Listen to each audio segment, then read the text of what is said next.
The linear accelerator is effective in treating any type of cancer that exists. If there's a specific spot in the lung, let's say a spot that's about 5 centimeters that needs to be treated, we will actually focus the radiation beam just on that specific spot. The radiation will only affect the areas where the radiation is actually contacting the body. We can get the beam all the way down to a very small, what we call a treatment field. That's the actual area where the radiation is striking, and that can be up to about a 4 or 5 centimeter field, up to as large as a 15 or 20 centimeter field. We've got a very accurate imaging system on this particular machine right here that allows us to pinpoint within micromillimeters. Depending on the area that's being treated, will depend on the different side effects that people will receive. The most common side effect is fatigue factors. Whenever patients start to undergo any of the treatments,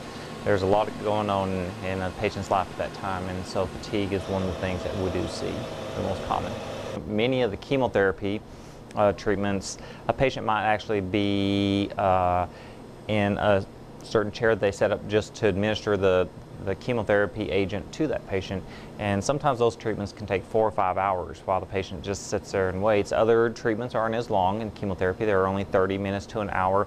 The average treatment in this room, setup time to deliver the treatment, get the patient down and leave the room, is approximately 10 to 15 minutes, and that's about a long one. We do have some shorter ones that only last about 5 to 6 minutes.